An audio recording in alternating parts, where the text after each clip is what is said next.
Hi there, my name is Michael, and Queen of Hearts, a Twin Peaks fan film, has finally been released in its full form. It was conceived by Cameron Cloutier of the Obnoxious and Anonymous channel, and I'm going to have links to the movie down in the description, so please check it out if you haven't seen it. But this fan film, 30 years in conception, was finally realized through some tenacious work by Cameron to bring his vision to life, and I think it's worked out beautifully. The story focuses, of course, on Annie Blackburn, the Queen of Hearts, from the latter half of Twin Peaks Season 2, who was introduced without necessarily quite a bit of love from the fans. And to be honest, I always liked Annie. I never really understood the hate that she got, especially from some people. I think David Lynch was not necessarily very fond of her. But I always thought she was a very intriguing character because and was always just a little bit out of her own dimension. In a way, I think that's how the character of Dale and of Annie work. Their minds are just a little bit outside of the plain world of normality that everybody else lives in and are sort of focused on more spiritual or cerebral things, kind of like David Lynch himself, probably. And it was a real shame that she only barely appeared in Fire Walk with Me, and then there was nothing from season 3 aside from a very small name check one time. However, the fact that at least they mentioned this name check and mentioned the scene where Annie and Laura meet in Fire Walk with Me shows a little bit more love for the character than I think generally Mark Frost and David Lynch showed. But thankfully, Cameron has made an excellent film which goes into great depth about not only Annie Blackburn, but about Caroline, Windom Earle's wife, and the love of Dale Cooper's life at one point, and the tragedy that occurred in Pittsburgh before the events of the first season. And it weaves in and out between a variety of different things, showing Dale Cooper and Windom Earle's interactions, showing Caroline, going back to Annie, showing Annie interacting in the second season, but also what she was supposedly getting up to, according to Cameron, after the second season, because there's this huge gap of time between 25 years where we really just don't see anything of Annie and just don't know what happened to her. And I like that in a way Cameron has chosen to do both things, to show a terrible tragedy about what happened with Annie, but also a triumph as well, because he actually brings up the season 3 Tulpa ability, where someone, because of the Black Lodge, can create a duplicate image of someone. And this duplicate Annie is left to suffer in a kind of misery in a comatose state for the 25 years after her events in the lodge. And the real Annie is taken away and actually gets to live a life of adventure, working with the White Lodge in order to overcome the evil in Twin Peaks. And this movie repeatedly addresses a sort of unspoken issue with the first 2 seasons of Twin Peaks, which is that there's a good amount of sexism in there, unfortunately. Maybe they wouldn't have thought so at the time, but retrospectively we can go back and say that this is a little bit offensive, I would say, because none of the women of Twin Peaks, and I mean none, are involved in the adventurous side of trying to explore the weirdness in the lodge and are deliberately left far out of it or become horrendous victims of it. So they're not taking any kind of proactive role to do anything about it. And it not only shows Annie as a victim of abuse from some of the men in her life before we see her in the second season, but they also show her gaining agency after the trip to the lodge, attacking Dale, not being such a passive object of his affection, but her own independent person who can act apart from Dale or with them as an equal, which I think is an amazing transformation of Annie's character. And would have been nice if it happened to all of the Twin Peaks characters, because it kind of didn't even in the third season. So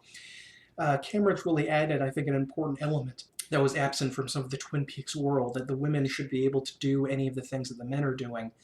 instead of just, wearing a cocktail dress or being a horrible or being victimized by these creatures. The actors do a great job of emulating the characters from the show, and Madison Bates, particularly the actress that plays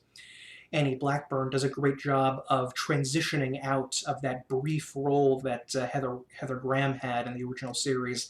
and making it her own and sort of not it doesn't seem like she's a different character. She does seem like she's Annie, but just an Annie that grew through her experiences into being a fuller person. And she does a fantastic job going through a wide variety of different emotions and attitudes. And I want to mention specifically that the movie does interweave the comical side of Twin Peaks in with the horror, which was always a major part, not just of Twin Peaks, but of all of David Lynch's work, where he sort of keeps the absurd comedy of existence on the sidelines there for you to see. Even when we're doing something absolutely horrendous, there's always a bit of humor there somehow, and Cameron definitely grasps that and does it multiple times throughout the series, and I think he does a great job weaving those things together. Nico Abiera, who plays Dale Cooper, I think is the second best performance in this, and he manages to capture Dale just right, and his sort of his quirkiness, his obsessive attention to detail, the fact that he sort of seems like a little bit too lawful good to interact with most people out there, but also captures him losing control and interacting with Caroline, the first love of his life, presumably first, and his weakness that led him to his disastrous fall, and how that prefigured the horrendous weakness that led to his fall ultimately in the Black Lodge and his imprisonment for 25 years. It just seems like he was destined to be this righteous warrior who's undermined by the inner world of emotion. Linking those two things directly together is just beautiful. Wyndham Earle is a major character in all of this, and we get to see a little bit more of the coaching and the happiness that these two characters had with each other, which I think was an integral part of their relationship that we never got to see. I think we should have seen in the second season some more flashbacks of how these two people were absolutely gelled together perfectly as partners, and Dale was learning things from him and becoming an agent because of Earle, and then the horrendous tragedy of that betrayal. But in general, those three characters and all of the other actors in the movie do a fantastic job at evoking the original characters, but not copying the original actor's portrayal of them. The best part of this series, and I always think this is the best part of Twin Peaks, is the weirdness side of it, where they go into the Black Lodge and there is some bizarre lighting effects. Cameron does a great job of conjuring up that odd realm of the mysterious lodges, and Senorita Dido even shows up at one point, which I wasn't quite expecting, but it's a faithful interpretation of that world, and I think he makes it his own in some way by at one point adding nuns, which at first seemed kind of peculiar, but when I saw them, they did seem sort of uncanny and eerie in the Black Lodge, and like they fit in there, and Annie's version of it when she goes to see it, that attitude of total rejection of everything in the material world and becoming just a creature of thought in a convent, unable to interact with anyone physically because of the terrible destruction that's been wrought on her body and mind by other people and by these strange creatures. There is an extensive use of music from both the original series and popular music woven in and out of it. And I think that Cameron is very bold that he's brave enough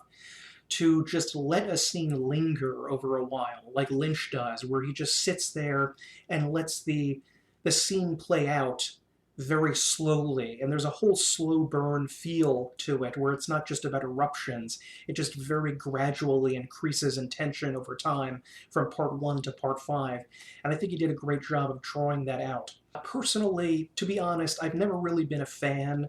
of David Lynch's excessively long shots that he occasionally does. I'm sorry to say that, as much as I love him. I think that sometimes he does need an editor, and the movie, if I had to make one criticism, and I feel like I should make, I mean, this is the only criticism I could think of, that it does feel a little bit too long, and maybe some of it could have been cut out, because some of the scenes, I don't want to say they drag, but maybe they hang about a little bit too long. Who gives a fucking shit how long a scene is? That obviously wouldn't be David Lynch's opinion, and that is definitely working within the Lynchian style that I think he does beautifully. Cameron was actually able to shoot a number of the outdoor scenes in the Twin Peaksian world in Washington State, and actually some major landmarks of the Twin Peaksian world are shown in it. And the fact that he went that extra mile to go and get the actual locations there really just shows the attention to detail and the care with which the film was made.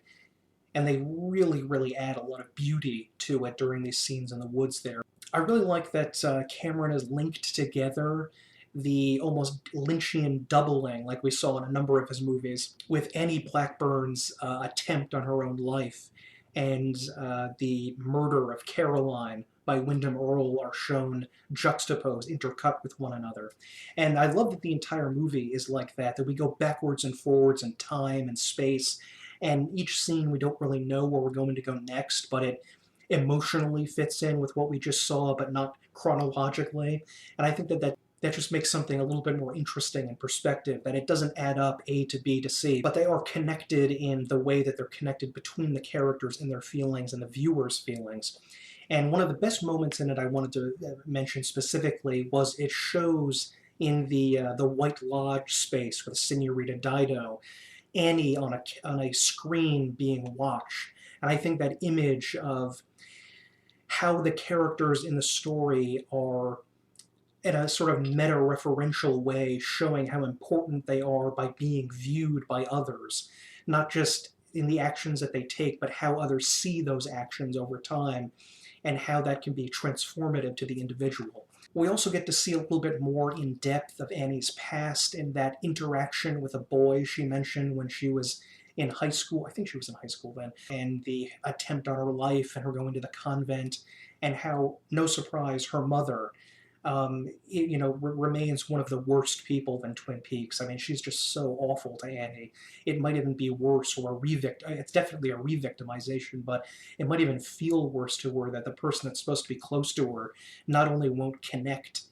to her trauma and her suffering, but actually accuses her of betrayal, when really Annie's mother is the ultimate betrayer. I guess her boyfriend's also really nasty too. One of my favorite scenes, maybe, I'm trying to see if it's I don't know if it's my favorite, but it might be, is later on towards the very end of the movie, when Annie is just sort of triumphantly walking down the road as she's continuing on with her life, and getting to experience her own existence and interactions with the supernatural world of Twin Peaks, and sort of completely de-victimizes herself and makes herself into a hero of her own story, not superior to anyone else, but just equal to all the other heroes in town. And I think that's just sort of a beautiful little moment for Annie to have, this sort of triumphant escape from everything and a release from the horrors of her past. And I just thought that was beautiful. And yeah, I don't really have anything else to say. This was fantastic. I will link it in the description below, and I really recommend that if you're a Twin Peaks fan, you check this out, because it is very much worth your time. It is a fascinating interpretation of this character that people have been thinking about and talking about for decades, and will do so for many years to come. And I think this interpretation of what happened to Annie was fascinating. I love that Cameron took a character and that we didn't know very much about, so there was so much room to expand upon her. And he also transformed her and made her more independent, and called people out for being nasty to her, or being condescending or infantilizing her, like Dale kind of did at the end of season 2, by not even mentioning to her or to any of the other girls that this lunatic was out trying to kill her, which, led her to being in danger without her knowing it, which was really, really pretty bad for Dale to do. But anyway, the look and feel is weird and Lynchian and absurdist and great. The acting is fantastic. The music is excellent. And yeah, it's really, really good. I highly recommend you take a look at it. And yeah, Queen of Hearts. Go watch it.